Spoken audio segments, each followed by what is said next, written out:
तैयारी स्टार्ट। सभापति महोदय, जिस भावना से मैंने यह बिल पेश किया है उसके महत्व को सरकारी और विरोधी पक्ष दोनों ने एक मत से अनुभव किया है कि देश में बेकारी की समस्या एक भयंकर रूप धारण कर रही है और इसके कारण हमारे देश का विकास, चाहे वह सामाजिक हो, आर्थिक हो या सांस्कृतिक हो, रुका हुआ है।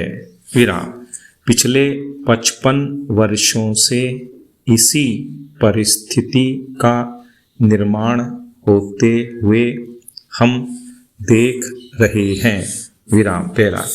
मंत्री महोदय ने यहाँ पर अभी कहा कि राष्ट्रपति इस काम को नहीं कर सकते हैं क्योंकि यह उनके अधिकार के बाहर है।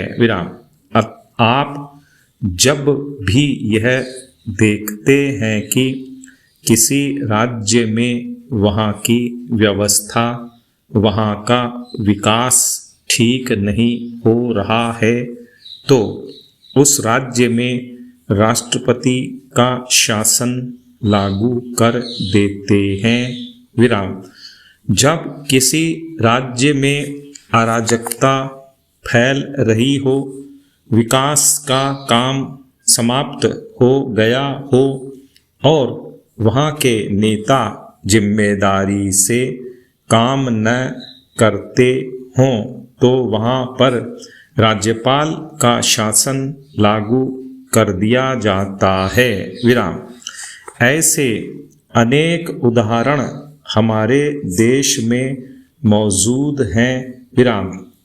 इसी प्रकार हमारे राष्ट्रपति सबसे ऊंचे अधिकारी हैं और अगर देश में इस तरह की स्थिति काफ़ी समय तक चलती रही तो राष्ट्रपति को आपातकालीन स्थिति में इस देश की सुरक्षा के लिए, इस देश की प्रगति के लिए सारी जिम्मेदारी अपने हाथ में ले लेने का अधिकार है। हमारे भाइयों ने बहुत से उदाहरण दिए कि राज्यों में संयुक्त सरकारें नहीं चली, लेकिन उसके पीछे राजनीतिक मामले थे। अगर कोई राजनीतिक पार्टी जिम्मेदारी से काम नहीं करती तो संविधान में यह स्पष्ट है कि उस राज्य की सारी जिम्मेदारी राष्ट्रपति की है।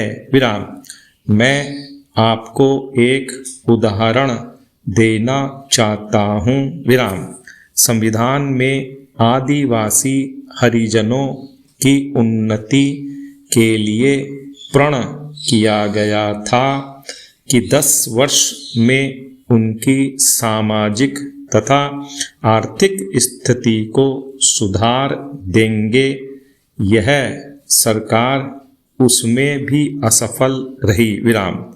इस समय को 4 बार 10-10 साल के लिए बढ़ाया जा चुका है, लेकिन फिर भी उनकी आर्थिक और सामाजिक उन्नति नहीं हो रही है।